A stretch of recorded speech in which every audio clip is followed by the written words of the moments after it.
On se salue. Et que le Seigneur nous bénisse richement. Amen. Amen. Gloire soit à notre Dieu. Vraiment que le Seigneur te bénisse. Toi qui tiens le coup. Toi qui es fidèle dans tes petites choses. Toi qui obéis à l'intention du Seigneur. Laisse que le Seigneur te bénisse richement. Alors, ne t'inquiète pas. Continue avec cette même élan. Alors, nous rendons grâce à Dieu. Parce que cet après-midi, il va nous parler encore une fois de plus. Alléluia. Amen. Amen. La Bible dit il y a qu'un seul esprit qui opère tout et en tous. Amen. Amen. On peut échanger des vases, mais sur le même esprit. Alléluia. Amen. C'est comme de l'eau, tu prends dans la bouteille, tu mets dans le verre. Il y a seulement des corps qui changent. Amen. Mais c'est le même eau. Si cette eau était déjà empoisonnée dans la bouteille, même dans la verre, ça va toujours empoisonné. Est-ce que vous voyez? Alors que le Seigneur bénisse richement. Alors, pendant que nous sommes debout, d'abord nous allons laisser la place au prédicateur ici. Pendant que nous devons nous sacrifier notre Seigneur Jésus.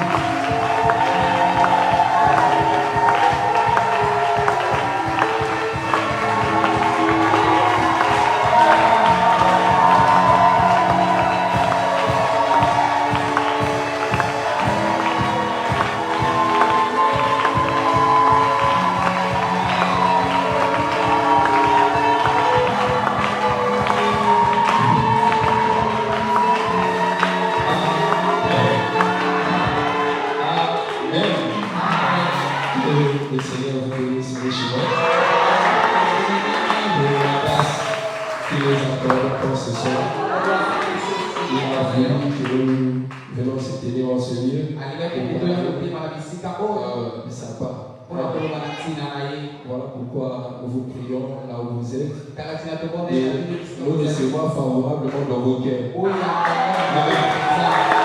Afin d'être édifiés encore ce soir.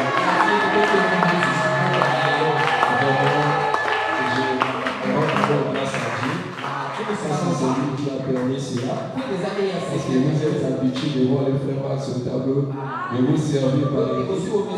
Mais ce soir, le Seigneur a voulu que nous soyons à votre service, tout avec courage. Amen. Et je tiens aussi à remercier notre Dieu, parce que c'est par le prière de son serviteur que nous avons trouvé cette place de sécurité ensemble.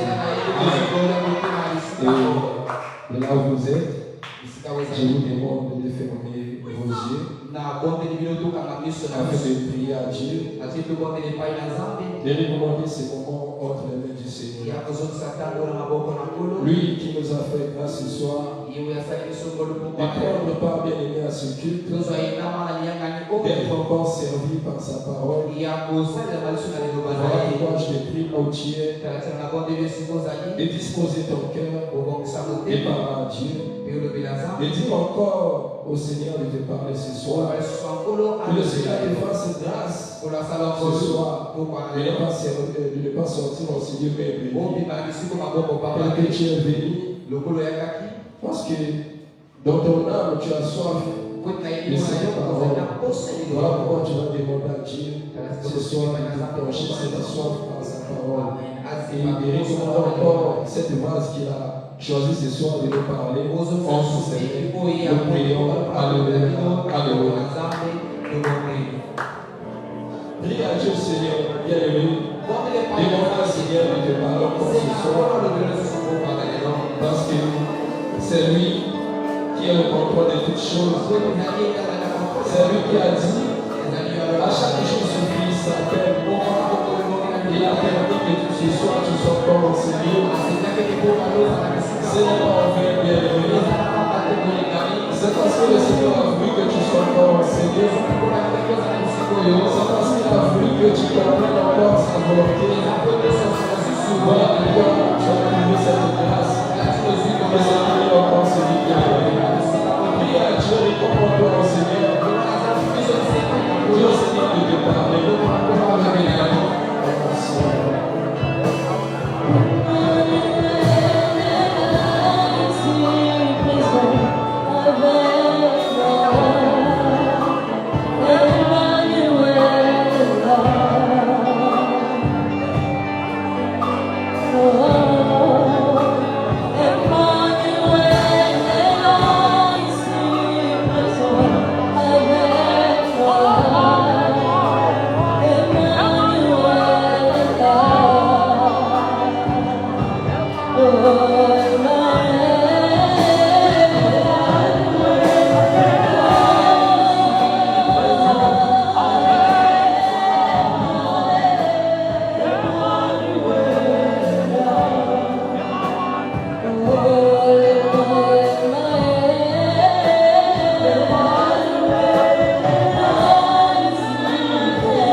Oui, tu as dit dans ta parole, et sans moi, vous ne pouvez rien faire.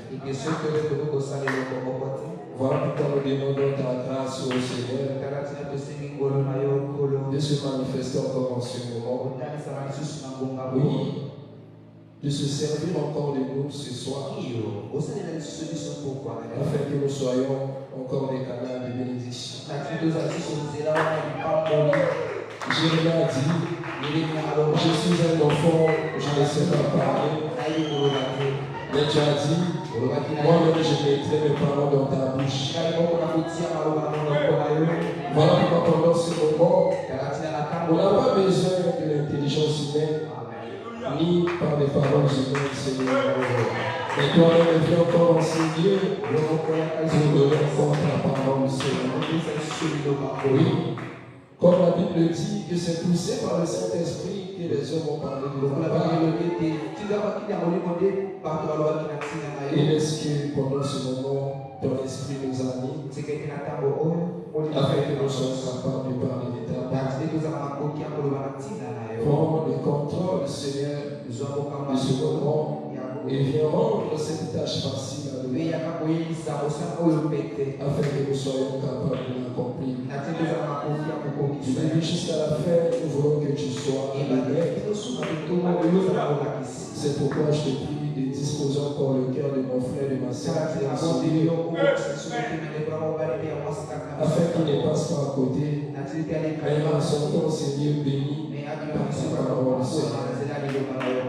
Parce que la bénédiction de ce Dieu dans ta parole. Au nom puissant du Seigneur Jésus-Christ, nous disons Amen. Amen.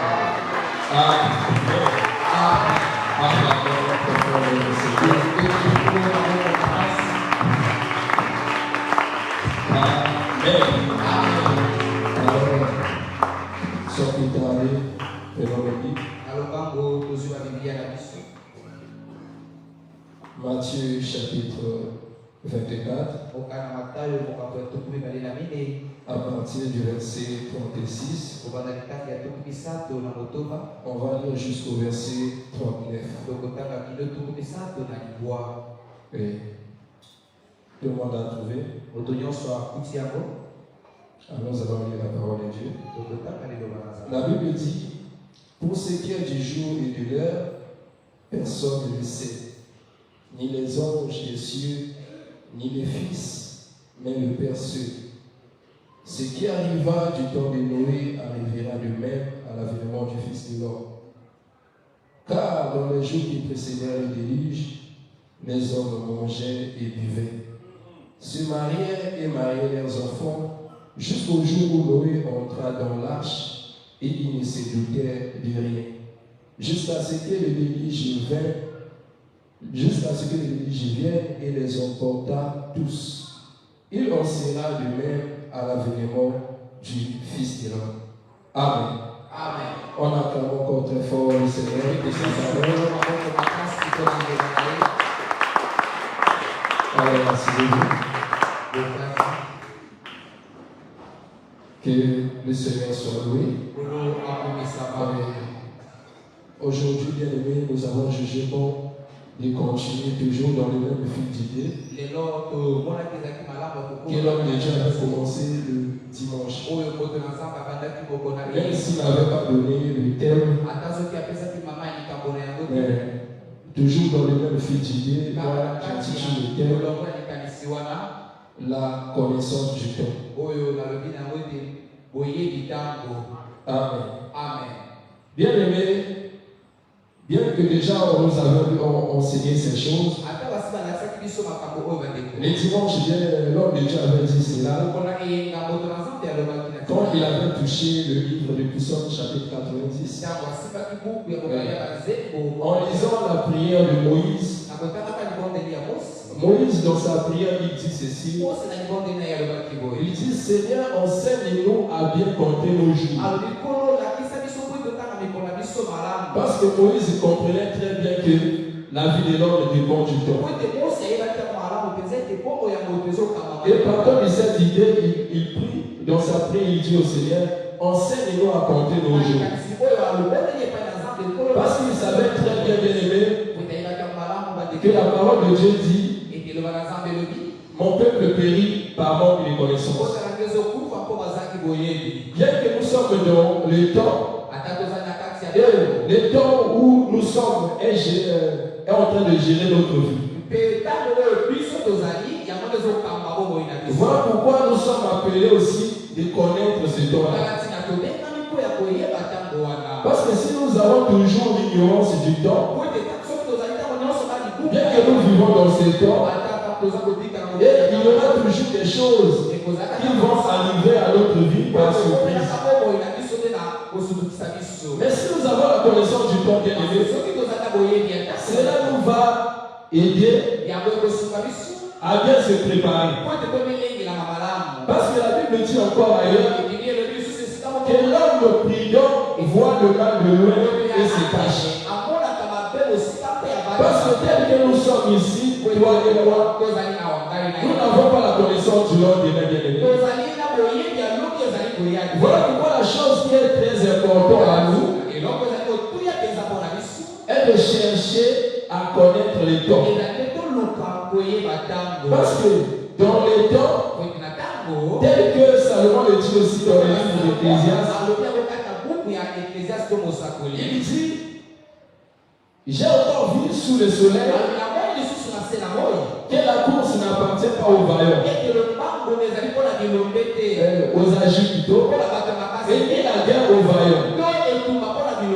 Il dit ni la sagesse aux intelligents. Mais tout dépend du temps et des circonstances. Amen. Donc par là, nous comprenons que la vie de tout homme dépend du temps et des circonstances. Mais comme nous sommes dans le temps, étant enfants de Dieu, nous le savons très bien que le maître du temps et des circonstances, c'est notre Dieu. Voilà pourquoi nous devons toujours faire appel au Seigneur de nous enseigner le temps afin de ne pas vivre dans l'ignorance.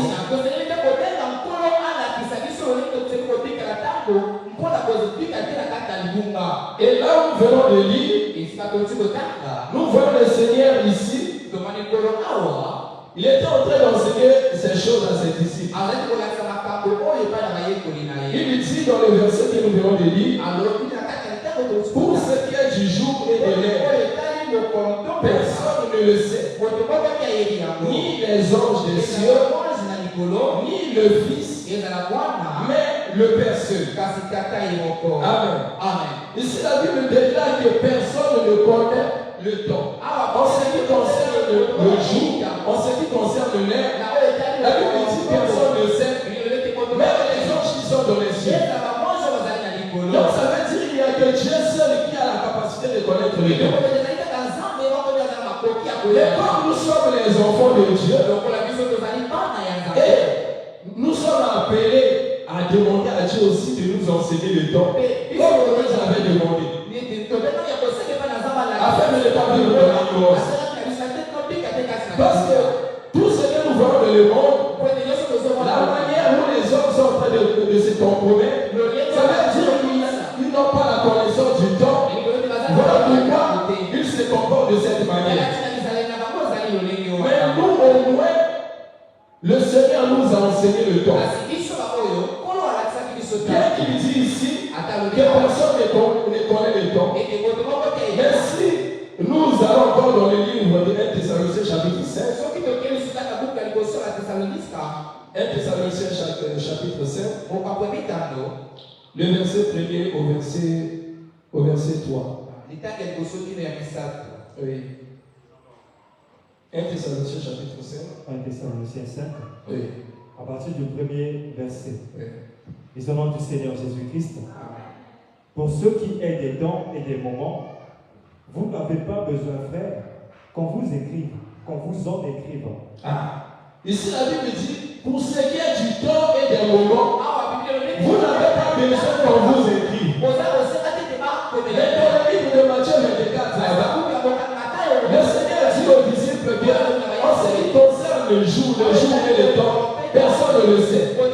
Mais ici nous voyons l'apôtre Paul en train de nous dire, dans ce qui concerne des temps et des moments, vous n'avez pas besoin qu'on vous écrive. Mais pourquoi nous n'avons pas encore besoin qu'on nous écrive? Parce que nous avons déjà la connaissance du temps. Amen. Est-ce que vous comprenez? Ici la Bible dit, nous n'avons pas encore besoin qu'on nous écrive. Mais si on voit d'une manière de la manière des hommes, vous allez remarquer comme s'il y a une contradiction entre Matthieu 24 et 1 Thessaloniciens chapitre 5. Mais même là, ce n'est pas la contradiction. On continue. Verset 2. Oui. Car vous savez bien vous-même que le jour du Seigneur viendra comme un voleur dans la nuit. Ici il dit, vous savez bien vous-même que le jour du Seigneur viendra comme un voleur dans la nuit. Donc, il voulait juste nous interpeller que nous avons déjà la connaissance du temps. Parce que là-bas, la chose qui avait poussé aux disciples de poser la question, de connaître le temps, c'est par rapport à la réponse que le Seigneur leur avait donnée toujours dans Matthieu chapitre 24. Si nous commençons à partir du verset 1er, la Bible dit, le Seigneur allait au sortir du temple. Et les disciples se sont approchés pour lui faire remarquer la construction du temple. Après avoir dit cela aux disciples, le Seigneur a dit, voyez-vous tout cela? Je vous le dis en vérité, il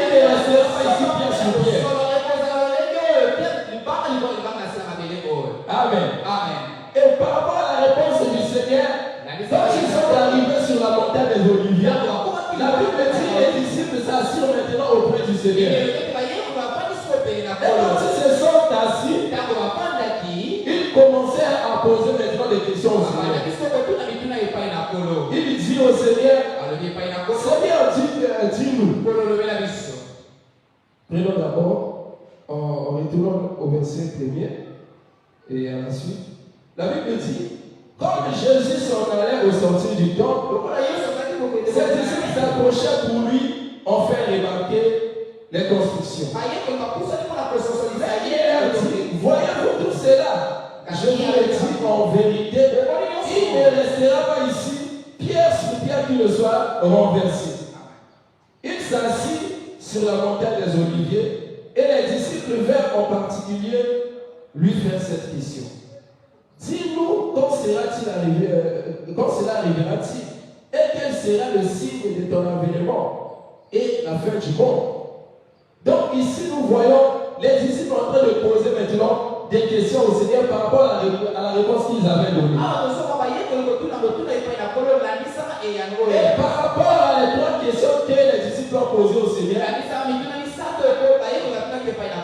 commence maintenant à expliquer les choses qui concernent le temps. Maintenant, arrivé au verset 36, il dit, pour ce qui concerne les jours et de l'heure, personne ne le sait. Ni les anges des cieux, ni le Fils, mais le Père seul. Donc, il voulait montrer aux disciples qu'il n'y a personne qui connaît le temps. Pourquoi le Seigneur avait dit cela? Parce que le Seigneur veut toujours coder son langage afin que tout le monde n'accepte pas son langage. Amen. Parce que la parole de Dieu, c'est la valeur des enfants de Dieu. Dieu n'a pas voulu que tout le monde accède à la connaissance de la parole afin qu'il soit sauvé. Voilà pourquoi ce qui concerne même les enfants d'Israël, quand le Seigneur enseignait, il les enseignait toujours en parabole. Mais en particulier, il commença toujours à expliquer aux disciples la chose. Et un jour, les disciples lui ont posé la question, mais Seigneur, pourquoi tu les parles en parabole? Le Seigneur a dit, parce que ces choses vous ont été données. Mais pour eux, ils ont des yeux pour voir, mais ils ne voient pas. Ils ont des oreilles pour entendre, mais ils n'entendent pas. Pourquoi des personnes ne comprennent et qui ne se convertissent de la terre? Mais si le Seigneur a permis que les disciples comprennent la parole de Dieu, c'est la cause du salut. Amen. Voici aujourd'hui on nous enseigne la parole droitement. Tu dois comprendre c'est la cause de ton salut. Voilà pourquoi quand tu écoutes la parole de Dieu, sois toujours attentif et cherche à comprendre la parole de Dieu. Parce que ton salut en dépend. Si tu ne comprends pas la parole de Dieu, tu ne trouveras pas le salut. Amen. Parce que le salut est dans la compréhension de la parole de Dieu. Si tu n'as pas la compréhension de la parole de Dieu, même si là où on enseigne la vérité, tu n'auras pas le salut. Amen. Donc ici, il est très important de connaître le temps. Et ici, le Seigneur, après avoir dit cela, au verset 37, il dit, ce qui arriva du temps de Noé, à l'avènement du Fils de l'homme. Donc il prend maintenant le temps de son avènement pour se comparer maintenant au temps de Noé. Parce que Salomon a dit ceci dans le livre de l'Ecclésiaste. Il dit il n'y a rien de nouveau sous le soleil. Ce qui a été, c'est ce qui sera. Dieu ne ramène que ce qui a déjà été passé. En ce qui concerne l'avènement du Seigneur, il nous ramène encore au temps de Noé. Mais comme il dit que personne ne connaît le temps, le temps maintenant les caractéristiques du temps de Noé afin que nous comprenions aussi le temps de son avènement.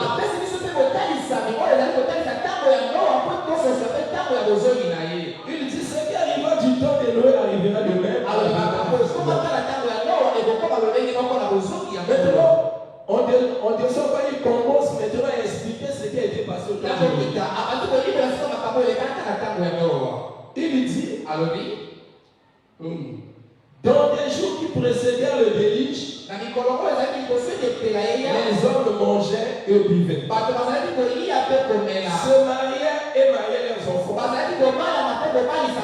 jusqu'au jour où Noé entra dans l'arche. Et ils ne se doutèrent de rien, jusqu'à ce que le déluge vienne et les emporte tous. Il en sera de même à l'avènement du Fils de l'homme. Donc ici nous voyons par rapport à des caractéristiques que le Seigneur a données ici. Nous voyons maintenant exactement le temps lequel le Seigneur viendra. Parce qu'il a dit que de la même manière, ce qui s'est passé au temps de Noé, ces choses, le même comportement, le caractère des gens sera semblable au jour de son avènement. Donc si nous voyons ce qui était passé au temps de Noé, que la Bible dit ici, que les gens mangeaient et buvaient, se mariaient et mariaient leurs enfants, c'est comparable maintenant au temps du Seigneur. Pour que nous aussi nous soyons en mesure de comprendre le signe ou le temps de l'avènement du Seigneur, nous devons observer aussi le temps afin de comprendre si l'avènement du Seigneur est proche ou non. Mais quand nous voyons tout autour de nous ce qui se passe maintenant, vous allez remarquer la même attitude avec les gens autour de Noé. C'est la même attitude que nous voyons aujourd'hui. Et la préoccupation des gens aujourd'hui, c'est le manger et le boire. C'est se marier et marier les enfants. Le cœur des gens est emporté maintenant dans ces choses-là.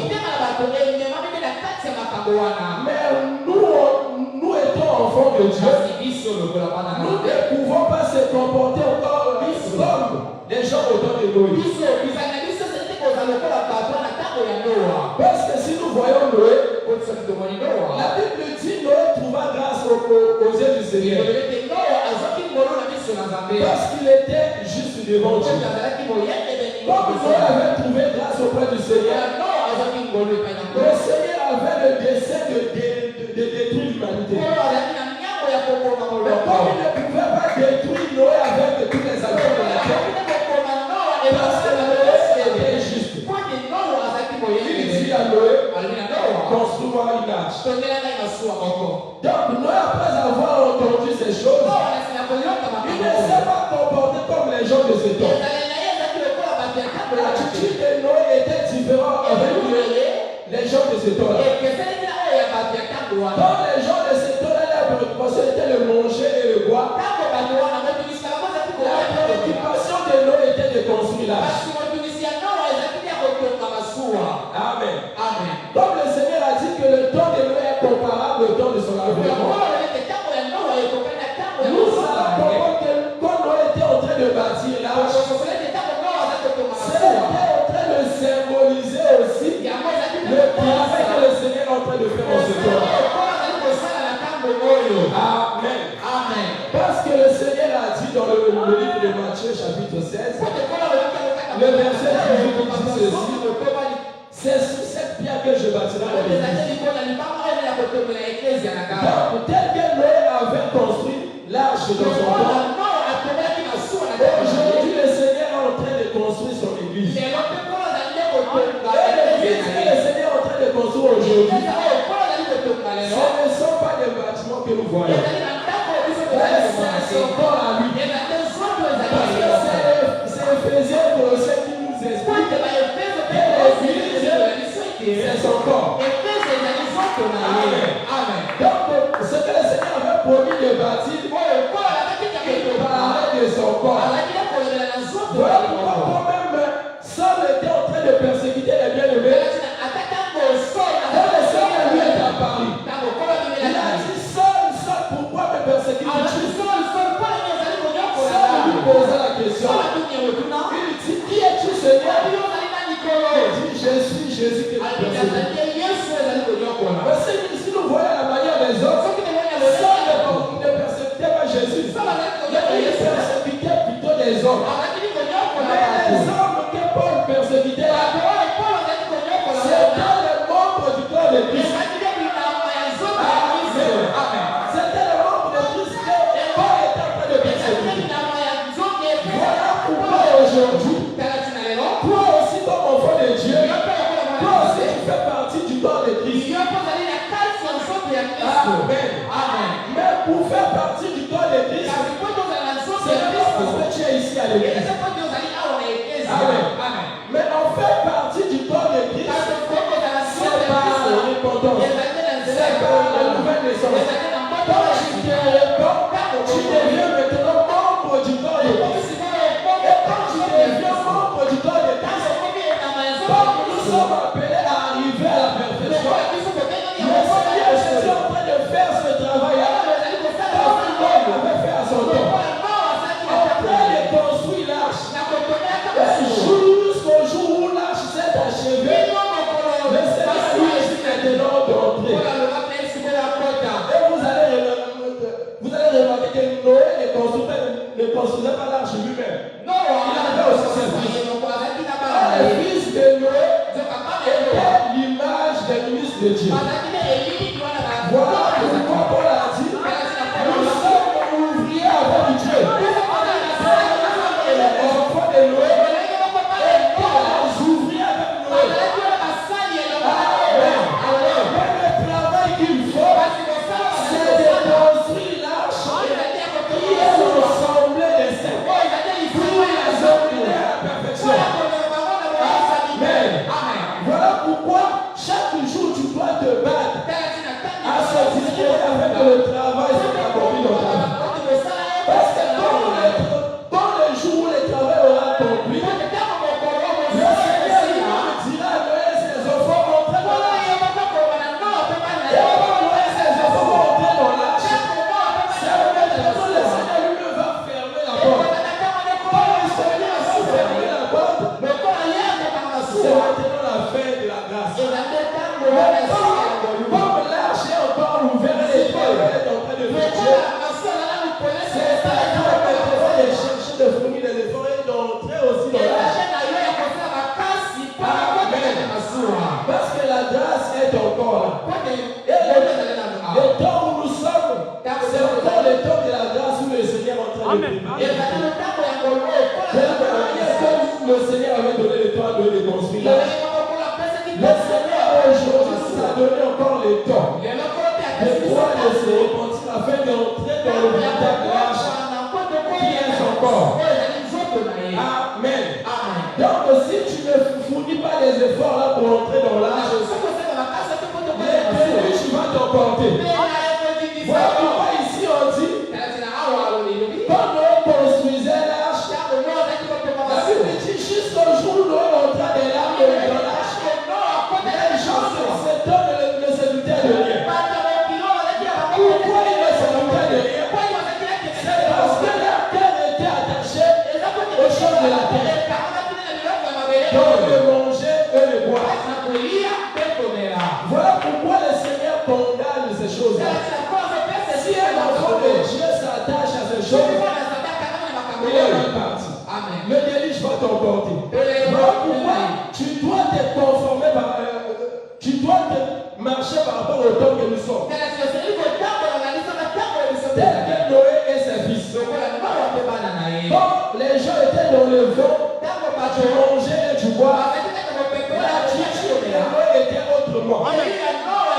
La préoccupation était de construire l'arche. Voilà pourquoi aussi tu es censé de construire ta foi. Pas les choses qu'on nous enseigne ici.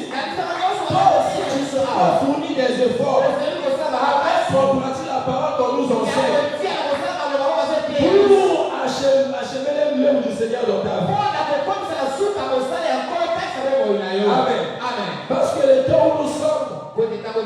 c'est le temps de Noé.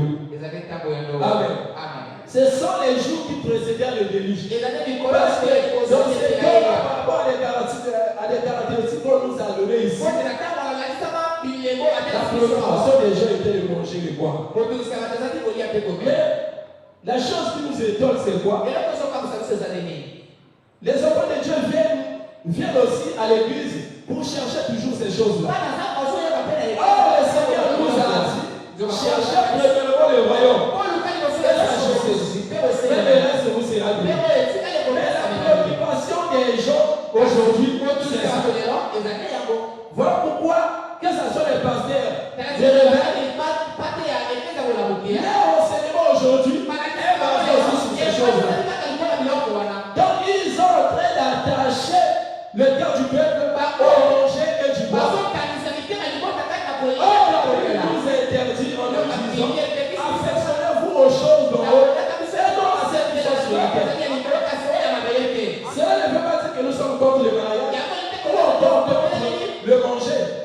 Mais cela ne doit pas être la préoccupation des enfants de Dieu. Parce que si cela devait être la préoccupation, je te dis ce soir, mon frère, ma soeur, sache que tu seras emporté par le déluge. Parce que pendant les temps de Noé, la Bible dit les gens là ne doutaient de Dieu.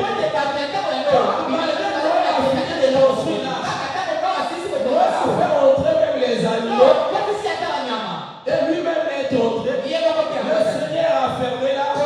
La Bible dit il ne se doutait de rien.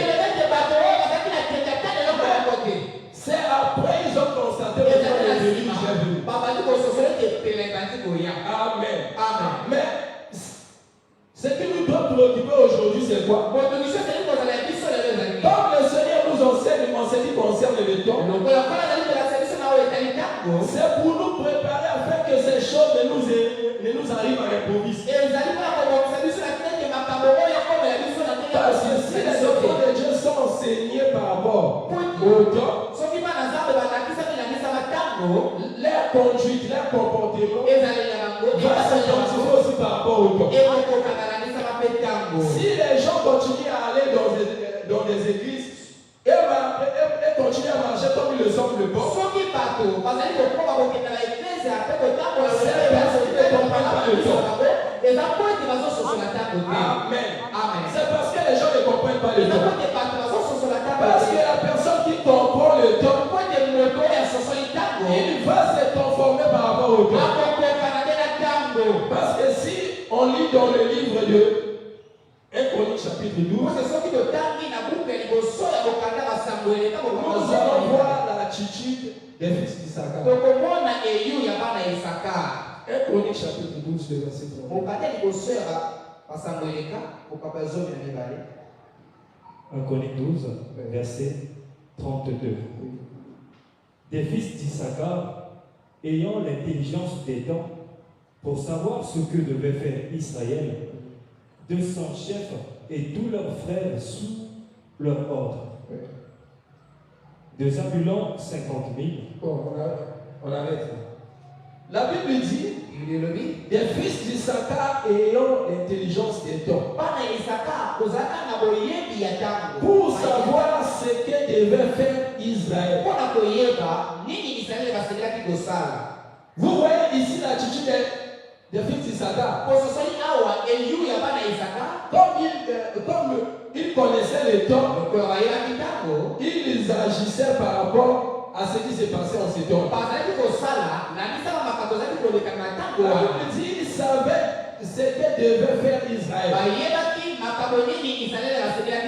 Or, en ces temps-là, Issachar savait qu'Israël devait oindre le roi David.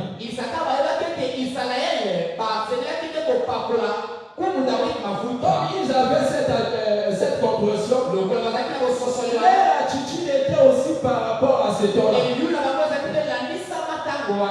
Parce que vous devez savoir que David était oint 3 fois. Premièrement, Le Seigneur a envoyé Saül pour le loin. Donc, un Samuel chapitre 6. Donc, ça c'est la première onction de David. Et deuxièmement, c'était à Hébron. Parce que la première onction de Saül, c'était aussi l'image de la première venue du Seigneur. Amen. Amen. Comme la Bible dit que l'Esprit du Seigneur est sur moi parce qu'il m'a oint. Donc, quand on a oint Saül, David plutôt, il ne s'est pas monté directement au trône. Il a travaillé d'abord comme serviteur. Amen. Et de la même manière, le Seigneur, quand il est venu, il avait travaillé aussi comme serviteur, mais sous la loi. Comme David avait travaillé sous sa loi. Amen. Mais quand Saül fut mort, la Bible dit maintenant dans 2 Samuel chapitre 1er, David, après avoir pleuré Saül, il a demandé au Seigneur, Seigneur, où irai-je? Et le Seigneur dit, à Hébron. Et de la même manière, quand le Seigneur est venu, il a travaillé sous la loi, il a mis fin à la loi. Donc c'est ça la mort de Saül. Amen. Quand Saül fut mort, David est allé en Hébron. Mais Israël avait encore un autre roi. Amen. C'était toujours le fils de Saül, Ishbosheth. Bien que le Seigneur avait mis fin à la croix, à la loi, mais Israël continuait toujours à vivre sous la loi. Amen. Comme Ishbosheth était la postérité de Saül, ça c'était toujours la continuité de la loi en Israël. Mais c'est en Hébreu que David est devenu roi. Hébron, c'était une portion de terre que Dieu avait donnée à Caleb. Selon sa signification, il veut dire le chien. Amen. Caleb veut dire le chien. Or, le chien doit gérer les nations. Aujourd'hui, Israël a rejeté David. David est venu maintenant à Hébron. À Hébron maintenant aujourd'hui, c'est l'image de l'église. C'est ici à l'église que le Seigneur règne en roi. De la même manière avec David. Mais il y avait aussi un temps donné où tout Israël doit consacrer David comme roi. Ça maintenant la troisième onction de David. Avant que David ne soit à la troisième fois, comparablement avec le Seigneur Jésus, l'église doit d'abord partir. Si l'église part, maintenant le Seigneur retournera en Israël. Et tout Israël maintenant reconnaîtra le Seigneur comme roi. Lui est véritable. Amen. Voilà pourquoi il s'attend ici comme des hommes sages étaient aussi l'image des enfants de Dieu. Amen. Parce que quand la Bible parle ici, l'intelligence qu'avait Issachar, il connaissait celle de Israël. Donc on a pris d'abord Issachar, on a pris en Israël. Donc Issachar vient comme la vierge sage. Lui, pendant le temps, il devait régner à Israël. Il était différent de Dieu. Et aujourd'hui, les enfants de Dieu qui ont la connaissance du temps, leur comportement, leur ajustement est différent de ce monde. Parce que nous savons très bien que le Seigneur reviendra pour régner maintenant en Israël. Amen. Mais il viendra d'abord nous prendre. Voilà pourquoi tu dois te préparer en conséquence. Mais toi qui viens encore à l'église par habitude, je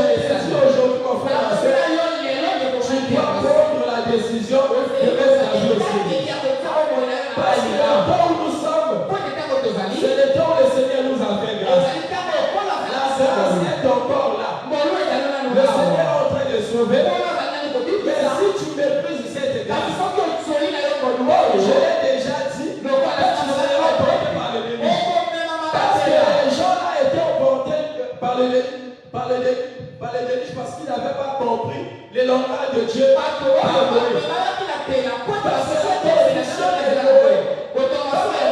train de construire là. C'est aussi un message que le Seigneur est en train de nous donner. Comme ils n'avaient pas compris le message de Dieu, ils se sont passés à côté. Amen. Ils se sont passés à côté. Mais ils étaient surpris en voyant les péniches. Mais c'était déjà trop tard.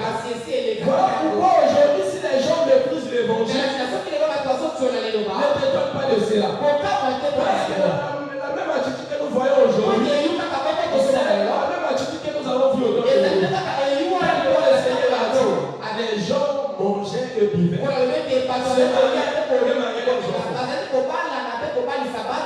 Amen. Donc toi, comme enfant de Dieu, tu dois avoir la connaissance du temps pour marcher par rapport au temps. Nous sommes confortés à ce siècle de marcher là où les gens Amen. Parce que la Bible dit que nous sommes des étrangers. Amen. Ça veut dire que nous sommes dans un état de voyage. Donc nous vivons d'une manière temporaire. Mais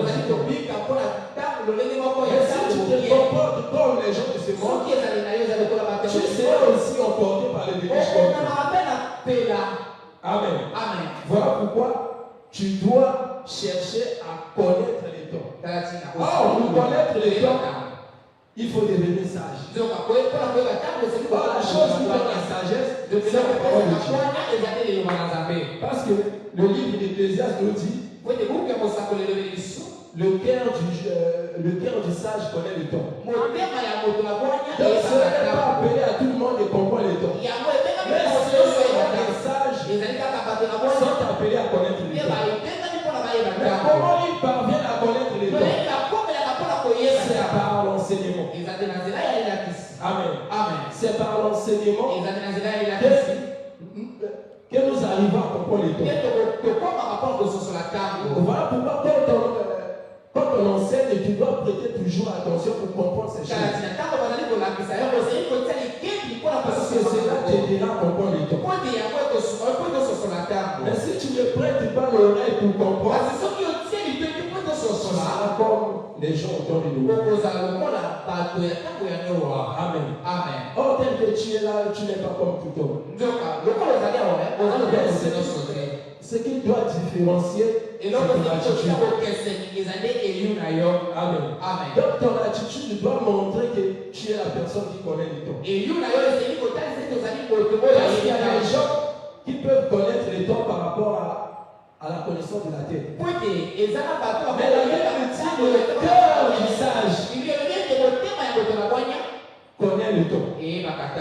On ne dit pas la tête du sage connaît le temps, mais le cœur du sage connaît le temps. Parce que quand on a la connaissance du cœur, la personne va agir par rapport à ce temps. Amen.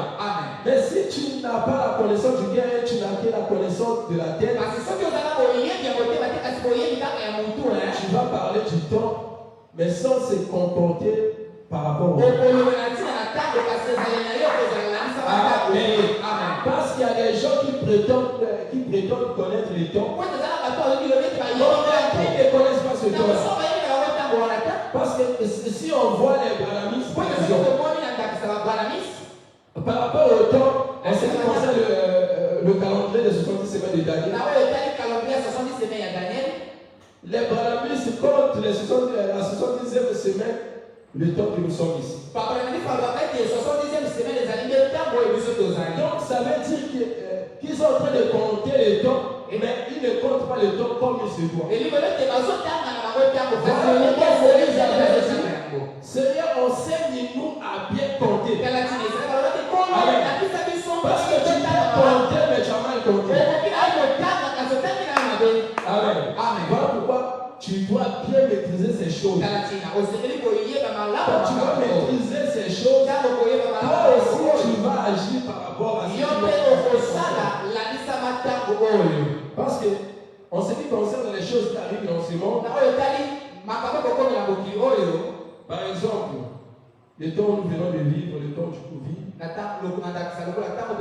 y avait beaucoup de gens qui étaient surpris par rapport au Covid. Mais les enfants de Dieu qui ont la connaissance du temps comprenaient déjà que c'est la parole de Dieu. Les gens disaient que c'est le temps de la fin. Mais nous avions déjà la connaissance que ce qui arrive là, ce n'est que le commencement des douleurs. Ce n'est pas la parole de Dieu. Les gens qui ne comprennent pas les temps disaient parce que quand le Seigneur avait expliqué cela à des disciples dans Matthieu chapitre 24, il a dit ceci. Quand vous verrez toutes ces choses arriver, sachez que ce n'est que le commencement des douleurs. C'est-à-dire ce n'est pas encore la fin, mais ce n'est que le commencement des douleurs.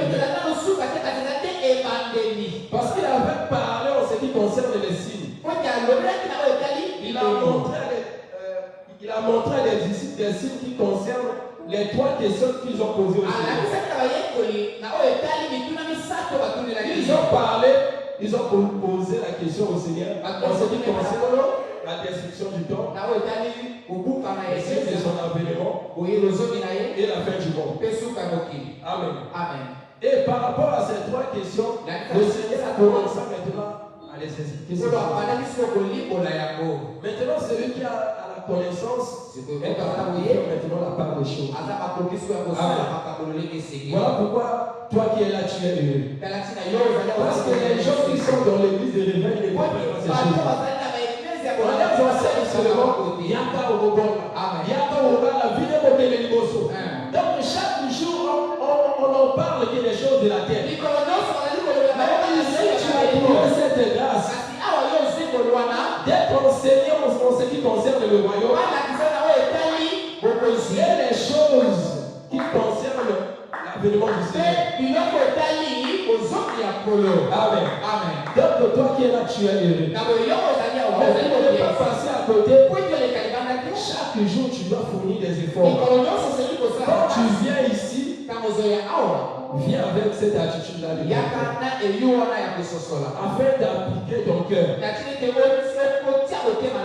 Amen. Parce que Moïse avait demandé au Seigneur de les enseigner afin qu'ils appliquent leur cœur. Amen. Il n'avait pas besoin seulement qu'on les enseigne. Après avoir été enseigné, que leur cœur soit appliqué dans ces choses-là. Parce que le Seigneur ne parle pas en vain. Amen. C'est ce que tu dois savoir, que le Seigneur ne parle pas en vain. Quand le Seigneur dit quelque chose, c'est pour un but. Mais si tu méprises ce que le Seigneur dit, c'est toi qui vas passer à côté. Noé, en son temps, il avait saisi cette occasion. Quand le Seigneur lui a demandé de construire l'arche, il n'avait pas maîtrisé ça. Amen. Et il s'est mis à construire l'arche.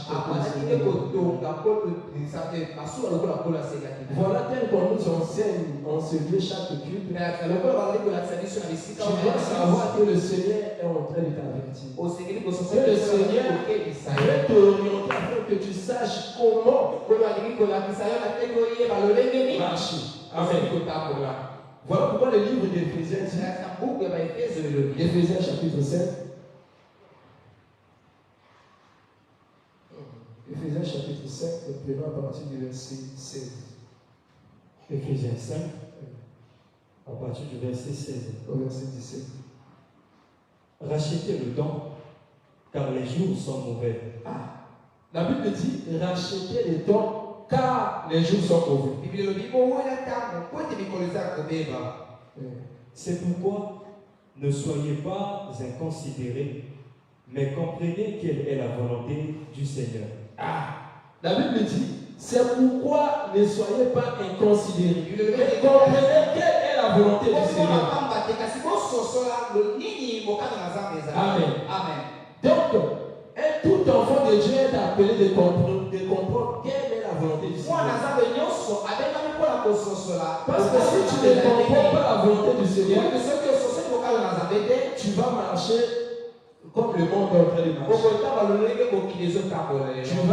Tu vas être emporté par le vent et emporter le monde d'aujourd'hui. Et celui qui connaît la volonté du Seigneur agira selon sa volonté. Voilà pourquoi au verset 16 il dit rachetez les temps car les jours sont mauvais. Mais pourquoi il dit que les jours sont mauvais? C'est parce qu'il a la connaissance du temps. Pour que le temps où nous sommes, c'est le temps mauvais. Amen. Voilà pourquoi il nous demande de racheter les temps. S'il n'avait pas la connaissance du temps, il n'allait pas dire cela. Parce que selon le monde, tout va bien. Ceux qui sont enseignés comprennent que le temps où nous sommes, c'est un mauvais jour. Amen. Ce sont les jours qui précèdent le déluge. Après ce moment, il y avait le déluge. Donc, après ce moment où nous sommes en train de traverser, où le Seigneur nous a fait grâce, le Seigneur prendra ce qui lui appartient. Et après cela, c'est le malheur qui vient. Amen. Tel que c'est passé autour de nous. Voilà pourquoi on nous demande ici. Voilà pourquoi ne te préoccupe pas, ne te préoccupe pas seulement aux choses de la terre. Mais que ta préoccupation soit ta foi. Si rien ne marche dans ta foi, cherche à arranger maintenant ta foi. Parce que les jours où nous sommes, ce sont des jours mauvais. Amen. Voilà pourquoi on nous demande de racheter le temps. Donc il n'y a pas de temps à perdre. Donc tu dois savoir que le temps où nous sommes, ce sont des jours mauvais. C'est pourquoi tu dois racheter le temps. Ne soyez pas inconsidérés. Parce que si tu te comportes d'une manière inconsidérable, tu seras comme les païens. Amen. Mais nous, les enfants de Dieu, nous sommes avertis. Nous avons la connaissance du temps, nous avons la compréhension des choses. Nous devons se comporter par rapport à ce qu'on nous enseigne. Amen. Voilà pourquoi chaque jour ta préoccupation doit être cela. Amen. Et la Bible dit, au temps de Noé, quand Noé était en train de construire l'arche, la Bible dit jusqu'au jour où Noé entra dans l'arche, les gens ne s'écoutaient pas. De la même manière aujourd'hui, bien aimé, l'évangile est prêché. Les gens se comportent de leur manière. Pourquoi? Parce qu'ils méprisent ce qui est enseigné. Beaucoup de gens disent toujours, ah, ma pasteur va le battre beaucoup. Amen. Depuis, on va maintenant le battre sur les autres qui ont commis les lois. Tout le monde a gagné. Amen. Et Pierre avait dit, Pierre en avait parlé aussi du comportement de ces gens. C'est-à-dire quoi? Les gens mépriseront même la volonté du Seigneur. Mais je ne veux pas que tu sois au nombre de ces gens. Amen. Mais tu dois te battre à se conformer aux discours. Parce que la parole de Dieu est là pour nous aider. Afin de ne pas être dans l'ignorance.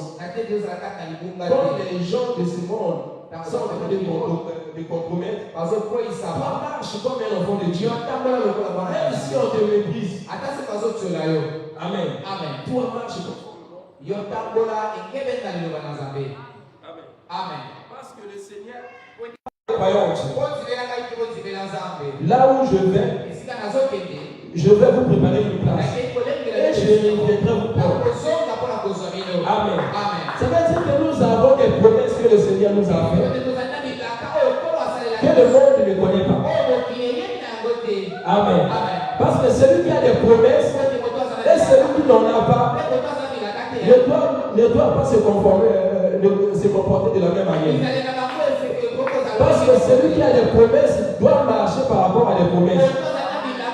Voilà pourquoi tu vas voir Daniel à Babylone ne sait pas marcher comme les Babyloniens. Parce qu'il savait que les promesses de Dieu étaient sur lui. Amen. Pareillement à Joseph en Égypte. Joseph en Égypte, bien qu'il y avait des promotions qu'on lui avait fait et qui étaient à l'encontre à la parole de Dieu, il pouvait aussi dire, bon, là où je suis, mon père n'est pas là, et mes frères aussi ne sont pas là. Amen. Pour profiter à se compromettre. Mais il a gardé fermement la parole de Dieu. Parce qu'il avait des promesses sur lui. Et aujourd'hui, nous aussi, comme enfants de Dieu, en dehors des promesses sur cette terre des hommes, il y a la véritable promesse qui nous attend. Parce que si aujourd'hui, tu ne te maries pas, tu ne trouves pas une parcelle, mais il y a une promesse qui t'attend. Amen. La promesse de l'enlèvement. Voilà pourquoi les apôtres avaient cette hâte-là de rencontrer le Seigneur. Le bien-aimé Paul dit, cet homme que j'ai tant aimé, sans avoir vu. Il dit, comment serait ce jour-là? Ah, le bien-aimé Pierre avait vécu avec le Seigneur. Il avait vécu avec le Seigneur. Mais la manière où il avait vu le Seigneur en ce temps, ce n'était pas tel qu'on devait le voir dans sa gloire. Voilà pourquoi Jean a dit, nous le verrons tel qu'il est.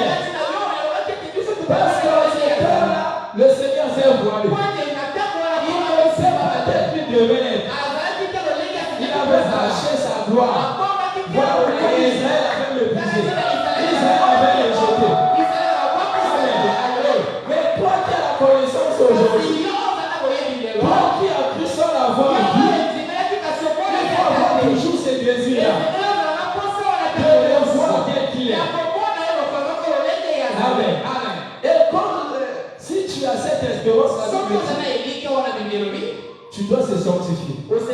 Amen. Donc, ce ne sont pas des simples paroles de Dieu. Non, moi aussi je veux voir le Seigneur. Amen. Mais on va remarquer seulement ta conduite. On va remarquer seulement ta manière de se sanctifier. Et on veut savoir comment la personne a raison de voir le Seigneur. Amen. Parce que si maintenant là, on demande qui a besoin de voir le Seigneur, tout le monde doit lever les mains. Amen. Mais la chose qui va déterminer c'est quoi? C'est ta conduite. La chose qui va déterminer c'est ton comportement. La manière où tu te conduis. Parce que tel que tu viens ici, on a la conception que nous tous ici, nous sommes des enfants de Dieu. Mais la chose, est-ce qu'à la maison là-bas, est-ce qu'à l'école, est-ce que dans ton travail, tu te comportes comme un enfant de Dieu? Amen. Pose-toi la question. Est-ce que tu te comportes comme un enfant de Dieu? Amen. Si tel est le cas, bien aimé, tu dois t'arranger. Amen. Tu dois t'arranger pour voir le Seigneur. Amen. Parce qu'il y a une promesse qui nous attend. Tel qu'il avait promis à Noé, Noé a obéi. Et le Seigneur lui a fait grâce d'être sauvé. Et nous aujourd'hui, le Seigneur nous a fait grâce. Et si tu te conformes à ce que le Seigneur te dit aujourd'hui, donc ça veut dire que tu es bien parti. Et quand le Seigneur viendra, il ne viendra pas comme un voleur pour toi. Parce que quand la Bible dit que le Seigneur viendra comme un voleur, c'est pour les ignorants. Amen. Le Seigneur ne viendra pas comme un voleur pour les gens qui connaissent le temps. C'est pour les ignorants que le Seigneur viendra comme un voleur. Parce que la Bible dit, si le maître de la maison savait à quel niveau, le voleur viendra. Il ne laissera pas percer sa maison. Si les gens vont laisser la maison percer, c'est parce qu'ils n'ont pas compris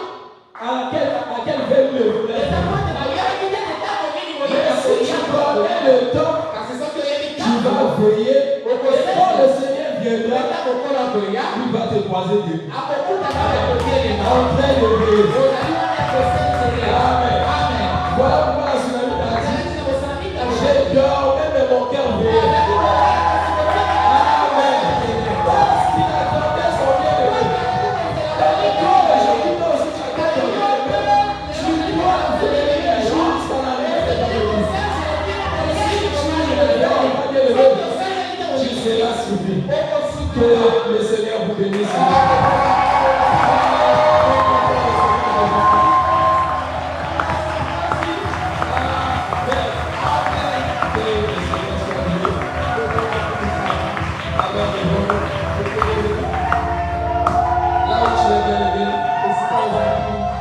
Je veux que tu pries. Parle maintenant au Seigneur de tout ce qui t'a dit de la. Je crois que ce soir tu as saisi quelque chose. Là, pourquoi tu vas bien conformer à ce que tu as écouté. Que le Seigneur te fasse grâce. Et nous prions au nom de son Seigneur Jésus.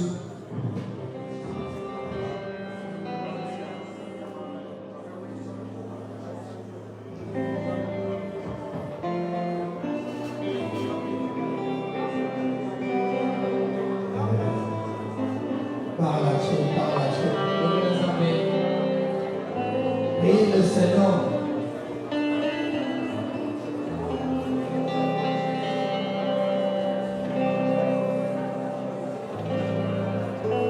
Parle à Dieu.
Yahweh,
L'ennemi cherche par tous les moyens comment affaiblir ta foi,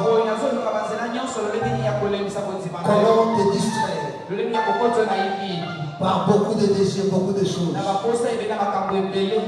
Aujourd'hui, tu perds l'essentiel de ta foi.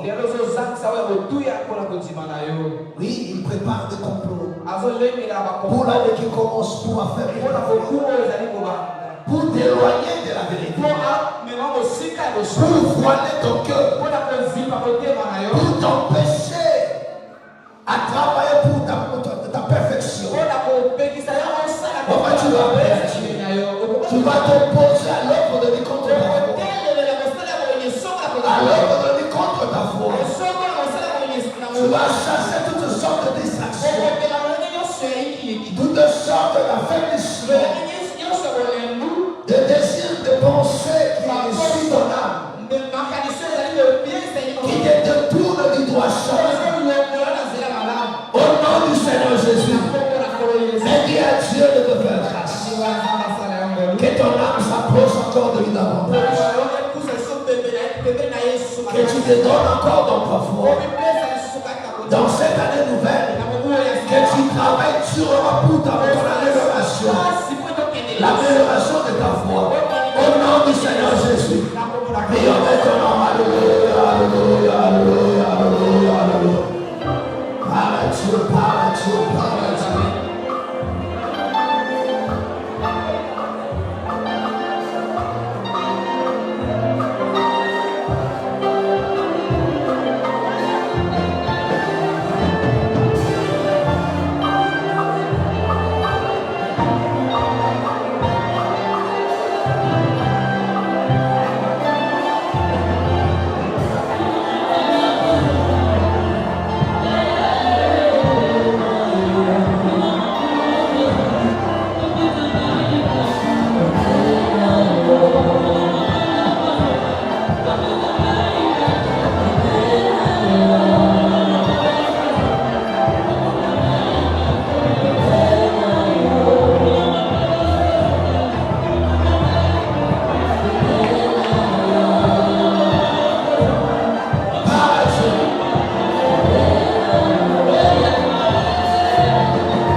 Il a préparé un plan pour déstabiliser Job. Il a touché à ses enfants. Il a touché à son foyer. À ses projets, à ses activités. Il a touché à sa santé. Seulement pour l'amener à régner la foi. Oui, l'ennemi prépare de pareils plans pour déstabiliser ta foi. En partant par ta famille. Cherche comment déstabiliser ton foyer. Déstabiliser tes projets, tout ce que tu as fait pour tout ce que tu fais. Enfin, de t'amener au bout. Et t'affaiblir dans ta santé. Oui, tu vas prier à Dieu. Tu vas vouloir échec ce plan. Et tu vas dire à Dieu de faire éclater sa gloire. De manifester sa puissance. Comme il a fait avec les gens. Que son plan contre ta santé ne réussisse pas. Tout ce qu'il a planifié contre ta maison ne réussisse pas. Contre tes activités de projet. Contre ta famille, que cela ne réussisse pas. Au nom du Seigneur Jésus de Nazareth. Et que le Seigneur manifeste sa gloire. Que le Seigneur tende ta main. Au nom du Seigneur Jésus. Au nom du Seigneur Jésus. Et maintenant, alléluia, alléluia, alléluia, alléluia. Il veut ta tête. Non, pardon.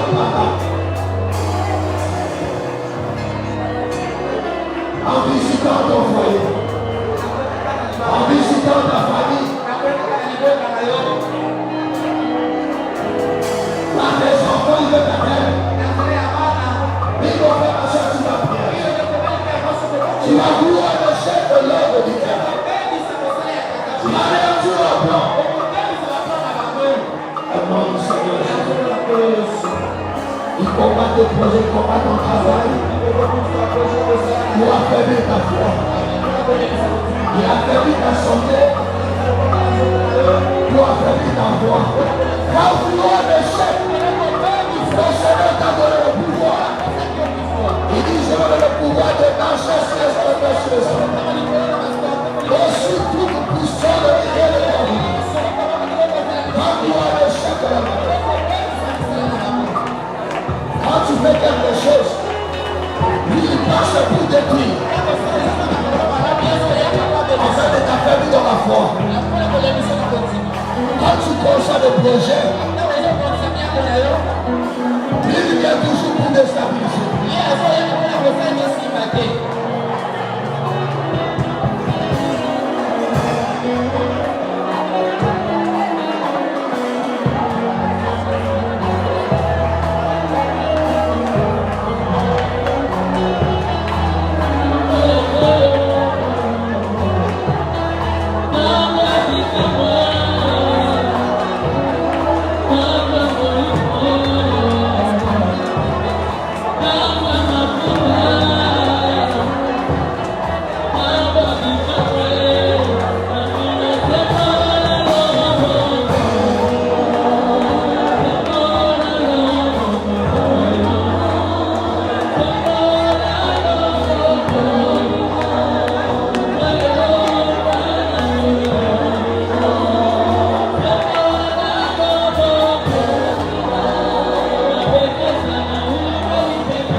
est vivant. Il Il est vivant.